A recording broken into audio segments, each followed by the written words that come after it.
Untuk seluruh adik-adikku sekalian yang saya cintai, saya banggakan, selamat belajar dan semoga ilmu yang didapatkan bermanfaat untuk menambah pengetahuan pendidikan adik-adik sekalian. Salam kita pada salam. Assalamualaikum warahmatullahi wabarakatuh. Salam sejahtera untuk kita semua.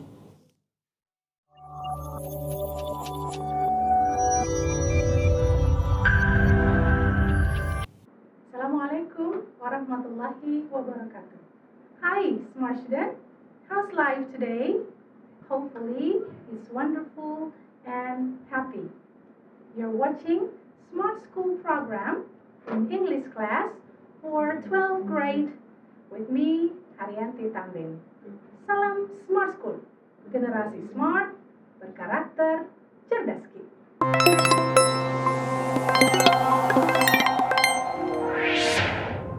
Okay, smart students, today we are still dealing with news item text.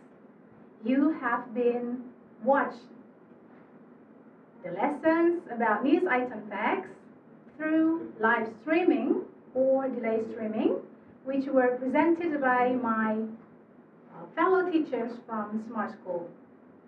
Of course, by rehearsing the news item, the lessons, you will get it better and you can grasp the material well.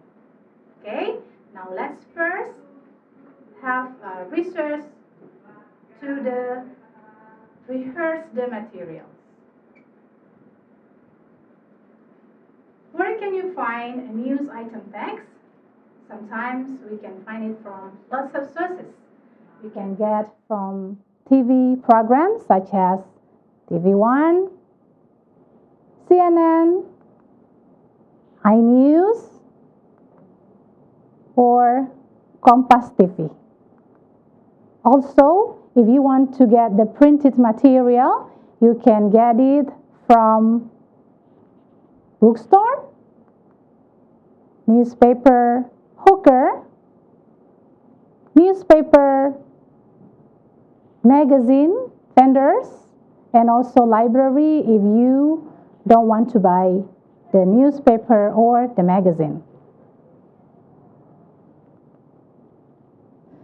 Now, recently, some people are prefer to choose to read the e-paper rather than using or reading the paper-based material. So they can choose from online source, whether it's free source or premium one. Of course, if you want to get the premium, you have to pay some costs and subscribe for the news. Okay, now where else can you find the news item text? Of course, you can listen the news from the radio or podcast, and some platforms contains the podcast such as TuneIn, Spotify, or YouTube.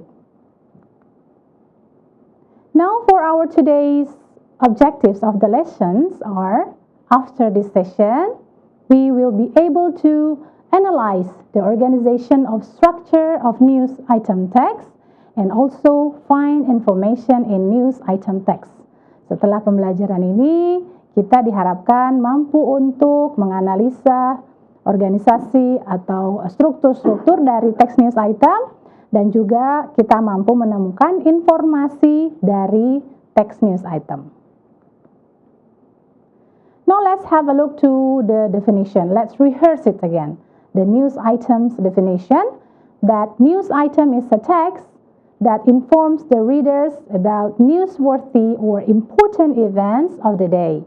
Jadi teks news item adalah teks yang menginformasikan kepada pembaca tentang peristiwa atau kejadian sehari-hari yang layak diberitakan atau penting. So don't forget the newsworthy. Okay. So the incident should be newsworthy. Jadi harus layak untuk diberitakan atau penting. Karena tidak semua insiden itu atau tidak semua kejadian layak untuk diberitakan. Ya. Nah. Lalu tujuannya adalah to tell the readers about important and up-to-date events, menginformasikan kepada pembaca tentang peristiwa atau kejadian penting dan terkini. Now, let's have a look to the language features that we have discussed at the previous meeting, bahwa text news item itu memiliki atau menggunakan tenses simple past tense seperti she went to school, menggunakan action verbs seperti swim, berenang, run, berlari, talk, berbicara, sing, work, consider, change, ignore, fail, and etc. Jadi tidak hanya meliputi aktivitas fisik, tetapi juga meliputi aktivitas mental. Seperti consider itu mempertimbangkan, change juga merubah, ignore juga mengacukan, fail menggagalkan, dan sebagainya. Selanjutnya adalah news item teks menggunakan saying verbs. Saying verbs itu kata kerja menyatakan. Contohnya adalah say, mengatakan, ask, bertanya, answer, reply, should, rebuke, mutter, speak, tell, whisper, and etc. News item also use adverbs. Mostly use adverbs of time, place, and manner. Contohnya adalah untuk adverb of time dia menggunakan yesterday dan last week. Jadi kapan waktunya. Oke. Lalu adverb of time dia menggunakan of, misalnya in the office, on the road, ya, di kantor, di jalan. Adverb of manner seperti nicely, happily, quickly. So it's answer question how. Nicely dengan baik, happily dengan gembira, quickly dengan cepat. Dan selanjutnya dia menggunakan direct dan indirect speech. Kalimat langsung dan kalimat tidak langsung. Contoh untuk kalimat tidak langsung adalah contohnya I played soccer with Ryan yesterday. Saya bermain sepak bola dengan Ryan kemarin. Nah, di sini tenses ini menggunakan simple past tense. Ya, menggunakan kata kerja kedua, dan ketika dia berubah menjadi indirect speech atau kalimat tidak langsung, maka dia berubah menjadi past perfect. Ya, jadi dia berubah menjadi he had played, past perfect tense. Kemudian keterangan waktu yesterday juga berubah, ya, menjadi the day before. Nah, ada aturan-aturan tentang penggunaan perubahan kalimat langsung menjadi kalimat tidak langsung, dan itu telah kita bahas pada pertemuan-pertemuan selanjutnya. Silahkan dibuka web andalan Smart School untuk menyaksikan video pembelajaran tentang ini, ya. Oke. Now I want to give you a simple past challenge. Saya akan memberikan challenge untuk Smart Student, ya. I will read the sentence while you choose the verbs. Saya akan membacakan kalimat dalam bentuk simple past dan Smart Student akan menyebutkan kata kerja bentuk kedua yang digunakan untuk mengisi to fill in the blanks. Okay? Number 1, are you ready? Diana, a new book yesterday.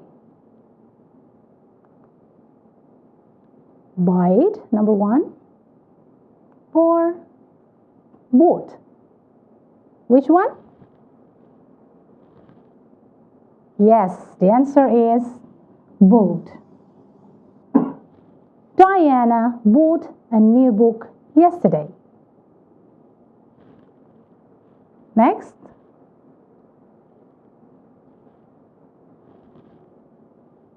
My dad has Diane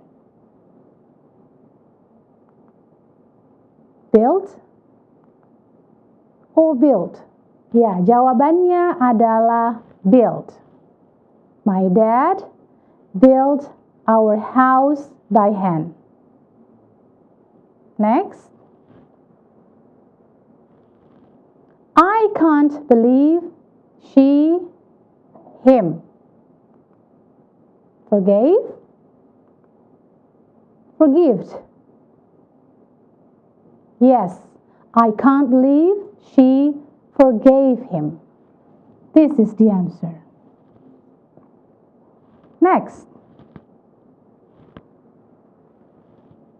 We in last night. Flew, flight. Yes, the answer is flew, terbang. We flew in last night. Kami mendarat tadi malam. And the last, my brother, his job last week. Quit, quitted. Which one? Quitted? No, just kidding. It's quit. Berhenti. Okay? My brother quit his job last week. Okay? Now let me explain to you about the generic structures of news item. Once again, that news item consists of 4 in generic structures. The first is headline. Headline adalah judul. Lalu ada main event or newsworthy event. The third is ada background event atau biasa disebut juga dengan elaboration. Dan yang keempat adalah source. Ya, seperti ini dan kita jelaskan satu persatu ya. The first is main event or newsworthy event. Jadi ini merupakan di sini kejadian inti, merupakan berita utama, menceritakan kejadian atau ringkasan dari suatu kejadian atau peristiwa yang diberitakan. Jadi di sini adalah tercantum inti sari berita. This is the most important. Ya, dari sini kita bisa lihat apa yang ada dalam berita tersebut. Jadi yang paling penting adalah bagian intisari ini, ya. Selanjutnya adalah background event atau elaboration, merupakan latar belakang peristiwa, menceritakan secara rinci latar belakang kejadian, detail yang harus dicantumkan, termasuk di dalamnya siapa pelakunya, di mana lokasinya, serta pihak-pihak lain yang terlibat dan latar belakang dalam kejadian tersebut, ya. Nah, di dalam sini ya tentu di dalamnya ada 5W plus 1H. Ya, 5W 1H. Nah, selanjutnya adalah source. Source ini di sini adalah sumber informasi, bisa berupa pernyataan, komentar, atau pendapat para ahli dari pihak-pihak yang terkait dengan peristiwa tersebut. Ingat, source tidak harus dalam bentuk kalimat langsung, tetapi juga bisa berbentuk kalimat tidak langsung. Ya, itu tadi kembali kepada direct and indirect speech. Di sini di dalam source ini tentunya di dalam situ ada komentar para ahli. Misalnya jika ada berita tentang kecelakaan lalu lintas, maka tentu komentar dari kepolisian, dokter, atau saksi-saksi atau witness yang terkait di dalamnya. Now, let me show you a text about insect ice cream. Semua student bisa melihat ya, insect ice cream itu artinya apa? Ya, artinya adalah es krim serangga. Seperti apa itu? Ya, silahkan dibaca beritanya. Dan ini adalah headline-nya, insect ice cream. Di sini juga ada tanggal dan jam keluarnya berita tersebut. Mari kita lihat secara lebih detail. Tapi sebelumnya, before we go to the written text, I want you to see the clip of related to the insect ice cream. Go ahead. It's definitely a taste sensation, but it may not be for everybody. It's ice cream, but not as we know it.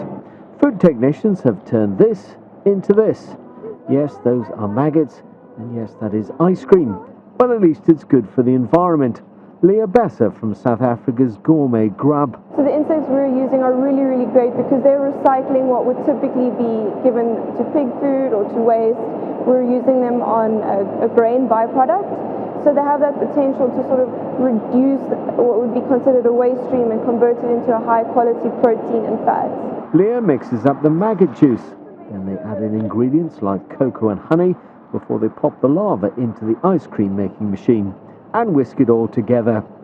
Professor Emeritus Mike Picker from the University of Cape Town says while people might be eating gourmet insect burgers, maggot ice cream might be a harder sell. Personally, I'm not sure that I would be interested in an ice cream or dairy product made of fly larvae, simply because there are a number of delicious plant-based alternatives available, and culturally they're much easier to stomach.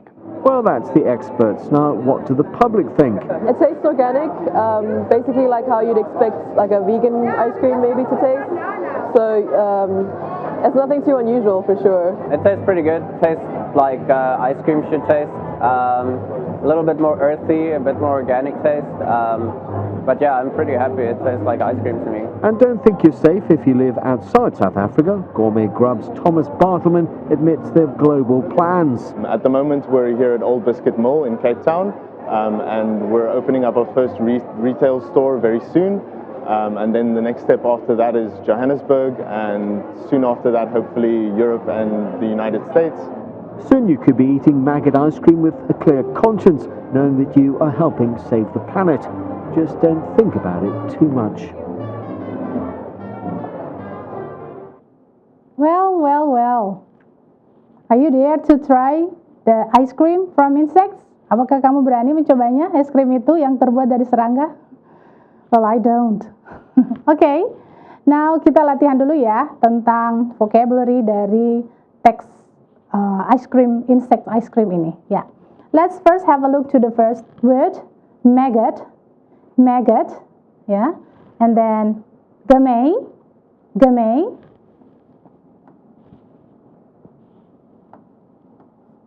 Next is employee, and then environment, then willing, and the last is vegan. Okay, now we will match the words in the left side to the meaning in the right side. Jadi kita tarik garis ke sana ya. Maggot. Anybody knows what is maggot? Yes, maggot adalah, ya, ini serangga. A soft legless larva or a fly or other insect which looks like a worm. Jadi larva, ulat ya, yang lembut, tidak ada kakinya, atau bisa juga larva dari lalat atau serangga lain yang seperti ulat gitu ya. Oke, next. Gourmet. Gourmet adalah which one? Which one do you think? Ya, gourmet ini adalah makanan lezat. Ya, makanan mahal. Yes, of food, drink, and etc. of high quality and often expensive. Biasanya berkualitas, makanannya itu atau minumannya berkualitas tinggi dan kadang mahal, gitu ya. Next, employee. Which one? Ya, employee itu pegawai ya. Yang mana di situ yang pegawai? Yes, this one. A person who is paid to work for somebody. Orang yang dibayar untuk bekerja kepada seseorang. Next, environment. Environment? Yes, lingkungan ya. Lingkungan berarti the natural world in which people, animals, and plants live. The natural worlds in which people, animal, and plants live. Okay. Next, willing. Willing is not objective to do something. Tidak keberatan melakukan sesuatu. This is what we call willing. And vegan? Of course, vegan is a person who doesn't eat any animals products such as meat, milk, or eggs, or use animal products such as leather or wool. Jadi kalau dalam bahasa Indonesia, vegan ini adalah vegetarian ya, orang-orang yang tidak mengkonsumsi produk dari hewan seperti susu atau telur atau daging dan tidak menggunakan produk seperti kulit binatang atau dari wool seperti itu. Oke. Nah, saya sudah menyiapkan yang sudah terjawab untuk bahan materi kita. Ya. Selanjutnya, let's have a look to the written text. Nah, yang ini teks dari ice cream, insect ice cream tadi. Nah, let's have a look at a store in Cape Town, South Africa. Food technicians turned maggot into ice cream. Jadi letaknya ada di Cape Town itu, sebuah toko di Afrika Selatan. Teknisi makanan merubah maggot, merubah ulat menjadi ice cream. The employees make a juice from the maggots, add ingredients like cocoa, and put the insects into the ice cream making machine. Jadi katanya pegawainya itu membuat jus dari ulat, ya dari serangga, dan menambahkan bahan-bahan seperti coklat dan meletakkan serangga itu ke dalam mesin pembuat es krim. Nah, untuk berita ini dia jenis bagian apa ya? Dia struktur apa ya? Apakah dia headline, newsworthy event, background event, atau source? Ya, karena dia ada di awal dan dia intisari berita, maka ini namanya newsworthy event. Selanjutnya, untuk paragraf kedua. An employee explained that this is good for the environment as the maggots are normally thrown away or given to pigs. A professor said that people are willing to eat gourmet burgers made from insects, but they may not be willing to eat ice cream like this. He said that plants' alternatives to dairy taste better and are culturally easier to stomach. Jadi katanya pegawainya menjelaskan bahwa makanan ini katanya baik untuk lingkungan, ya. Karena ulat atau maggots itu normalnya biasanya dibuang atau diberi makan kepada babi-babi. Ya. Dan seorang profesor juga mengatakan bahwa orang-orang rela untuk memakan burger ulat, gourmet burger yang terbuat dari serangga itu, tapi mereka biasanya tidak mau memakan yang terbuat dari es krim. He said, ya ini katanya alternatif makanan yang terbuat dari yang menyerupai susu yang plant based ya, seperti misalnya santan kelapa atau kedelai ya, itu taste better, katanya lebih enak dan ramah untuk perut gitu ya. Nah, sekarang ini bagian apa ya? Apakah dia background event or source? Apakah dia background event atau source? Ya, kita lihat ya. Nah, di sini ada explain. I have bolded, berarti ada sumber di situ. Lalu ada said juga, ya berarti ini adalah source. Yang kedua juga begitu, ya. A professor said, ada profesor yang bertindak sebagai sumbernya. Nah, berarti dia adalah source juga. Nah, yang ini bagaimana? He said, nah ini ada juga orang.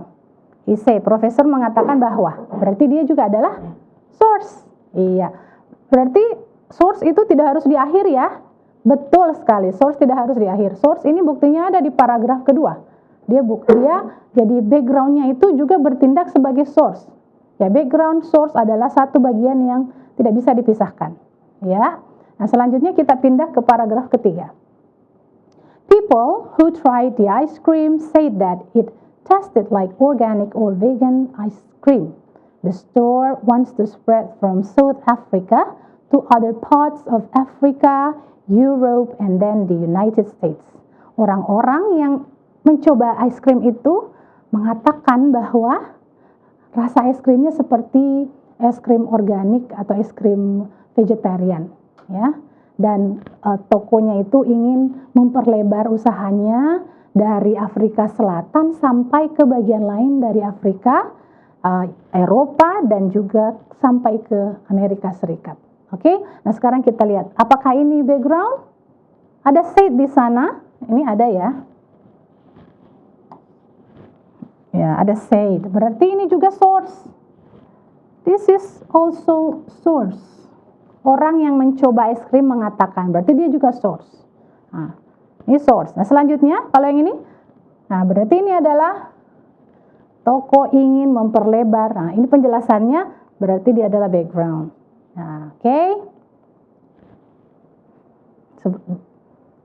Jadi, susunan dengan demikian, susunan, background event, dan source tidak harus berurutan. Oke, smart student, newsworthy event selalu di atas, tapi background dan source bisa dibolak-balik. Source bisa ditulis di awal, bisa juga di tengah, bisa juga di akhir. Jika source menyebutkan hal yang paling penting dari berita, maka bagian itu adalah newsworthy event. Berarti dia ada di atas. Tapi jika menyebutkan yang kurang penting atau rinci, maka bisa jadi itu adalah bagian background event. Source tidak harus wawancara langsung dengan seseorang, tapi bisa juga berupa dokumen, ya, laporan atau situs terpercaya, buku, dan jurnal penelitian. Ya. Nah, sekarang saya punya satu lagi teks yang berjudul teks berita ya. Headline-nya adalah apa?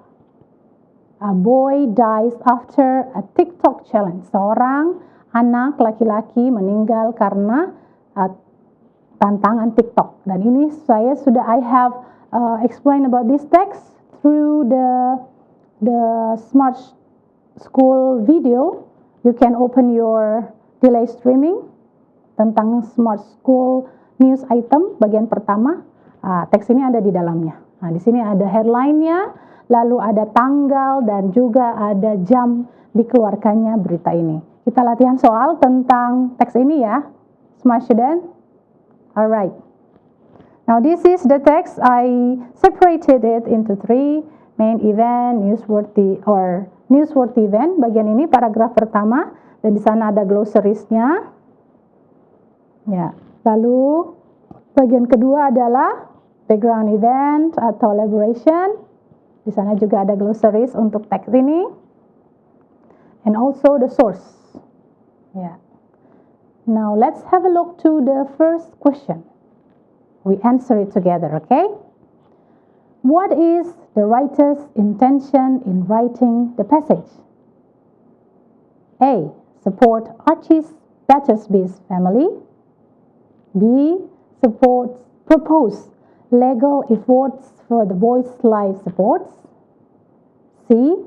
Exemplify bad consequence of social media. D. Convince public that TikTok is dangerous. E. Inform people about a boy who died due to a challenge. Nah, perhatikan pertanyaannya. What is the writer's intention? Berarti intention di sini. Ya, intention. Kalau intention berarti tujuannya apa? Penulis menulis teks ini. Ya, berarti dia jenis soal determining purpose. Menentukan tujuan. Soal determining the purpose, kata lain yang sama untuk soal seperti ini selain intention, writer intention, ada juga objective, tujuan, intention, ya seperti yang tadi ini intention dan aim. Nah, contoh pertanyaannya apa saja? Misalnya, for example, what is the purpose of the passage? Apa tujuan teks ini? The second is, the author's purpose in writing the text is. tujuan penulis menulis teks ini adalah. The third is, what is the objective of the passage? Apa tujuan dari teks ini? Jadi 3 pertanyaan ini adalah cara lain soal untuk memberitahu, menanyakan bagaimana tujuan dari teks itu. Nah, untuk pertanyaan seperti ini, clue-nya berupa pendahuluan. Nah, pendahuluan juga ada banyak opsi. There are some options like to analyze, ya. Jadi opsinya itu to analyze, menganalisa, to discuss, mendiskusikan, to elaborate, mengelaborasi, menjelaskan, menguraikan, to persuade, membujuk, to describe, menggambarkan, to review, mengulas, to entertain, menghibur, to compare, membandingkan, dan to deny, menyangkal, and etc. dan sebagainya. Jadi ini adalah salah satu contoh opsi pendahuluan dari teks jenis ini. Nah, mari let's go back to the question ya. Kita kembali ke teks pertanyaan tadi. Oke. This one. Nah, berarti kalau ini intention, nah ini tadi dia tidak menggunakan to, jadi dia hilangkan to-nya. Ya, jadi di sini adalah support, mendukung keluarga Archie Battersby, propose, mengajukan upaya legal upaya hukum untuk dukungan kepada hidup anak itu, exemplify, memberikan contoh konsekuensi buruk dari sosial media. Bagian D, convince, meyakinkan publik bahwa TikTok itu berbahaya. Bagian E, inform people about the boy, menginformasikan kepada orang-orang tentang anak yang mati atau meninggal karena challenge. Nah, kalau berita berarti yang seperti kita bahas di awal, that news inform. Ya, newsworthy. Jadi jawabannya adalah yes.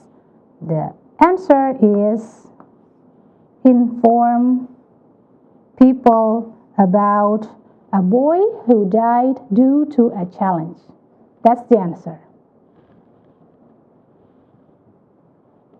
The phrase Archie's mother found him unconscious with a ligature over his head in paragraph 2 can be replaced by A. Archie's mother knew that the boy fainted with his head untied. B. Archie's mother found her neck is tied and unconsciously. C. Archie's mother got his son utilized a noose to follow the challenge. D. Archie's mother consciously found tied over his son's hand. E. Archie's mother discovered his coma with a belt around his neck. Oke, jadi untuk pertanyaan ini dikatakan bahwa di sini ada can be replaced, bisa digantikan oleh. Berarti ini jenis soal HOTS ya. Ini jenis soal paraphrasing atau menyatakan kembali. Seperti apa soal ini? Kita lihat dulu keterangan pembahasannya ya.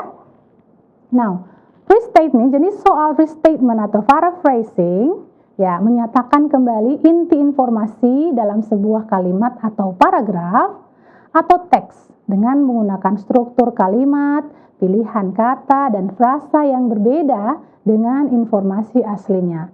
Ingat, inti informasi harus tetap sama. Terkadang soal mengecoh kita dengan menggunakan kata-kata lain, misalnya dengan menggunakan sinonim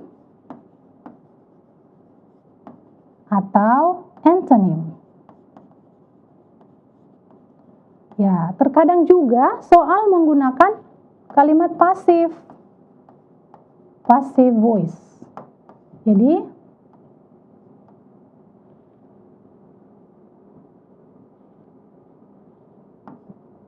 we have to aware, kita harus waspada. Ya, itu ya.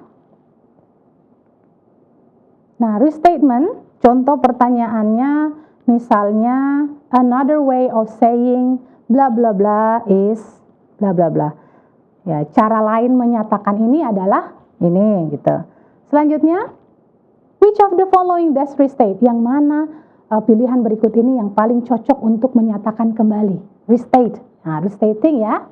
Selanjutnya, the sentence bla bla bla could be best restated.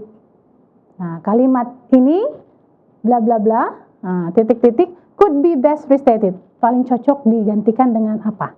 Seperti ini contoh pertanyaan untuk jenis soal restatement atau paraphrasing. Ya, oke. Nah, pertama, trik untuk menjawab soal macam ini, pahami statement yang ada di dalam pertanyaan, ambil inti informasinya. Ingat ya, ambil inti informasinya. Ini yang paling penting. Harus tahu intinya pertanyaan ini apa. Inti frasa atau kalimat yang ditanyakan itu apa. Yang kedua, cermati opsi jawaban. Biasanya pilihan yang benar menggunakan kata atau frasa atau susunan kalimat yang berbeda. Seperti saya katakan tadi, bahwa dia bisa menggunakan bentuk sinonim, ya, bisa berupa antonim atau passive voice. Ya. Selanjutnya, jangan terkecoh dengan kalimat yang nampak mirip, tapi sebenarnya informasinya berbeda. Nah, mari kita kembali ke teks sebelumnya, pertanyaannya. Nah, yang mana inti informasinya? Inti frase yang ditanyakan, yang di bold, yang dicetak tebal. Archie's mother, ibu Archie menemukan ya anaknya, him ini merujuk kepada si Archie ini, him unconscious, tidak sadar ya, with ligature over his head, ada jeratan di sekitar leher. Nah, bisa kira-kira digantikan dengan kalimat apa? Nah, untuk yang pertama, ibu Archie tahu bahwa anaknya pingsan dengan kepala tidak terikat. Nah, tadi di sini katanya ligature, ada jeratan, ikatan, berarti di sini.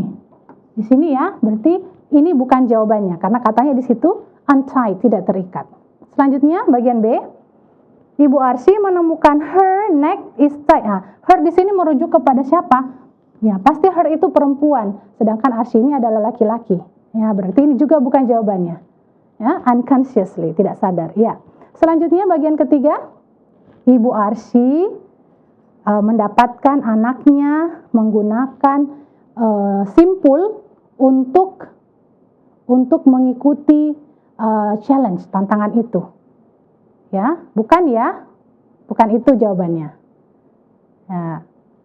Selanjutnya, Archie's mother consciously found tie over his son's hand. Ibunya Archie dengan sadar menemukan ada ikatan, ada tangannya itu terikat, hand ya, ada hand di sini. Bukan tangan, tetapi we talk about head. Berarti this is also not the answer. Dan bagian E, Archie's mother, katanya ibu Archie menemukan anaknya tidak sadar dengan jeratan ikat pinggang sekitar lehernya. Berarti this is probably the answer. So, jawaban yang paling tepat adalah I. Nah, ini koma ya, di situ koma. Ya. So, jawabannya adalah I. Archie's mother discovered him, with a belt around his neck. Oke. Untuk kuis ini kita bisa men-scan barcode yang di-display untuk menjawab soal-soal HOTS atau MOTS atau LOTS dari aplikasi Quizizz. Nah, silahkan di-scan untuk mendapatkan soal itu dan silahkan Smart Student berlatih untuk menjawabnya. Oke. Nah, soal-soalnya ini there are 10 numbers, ada 10 nomor ya. Ada 10 nomor soal di dalam platform Quizizz. Ya, ini soal-soalnya saya tampilkan. Iya.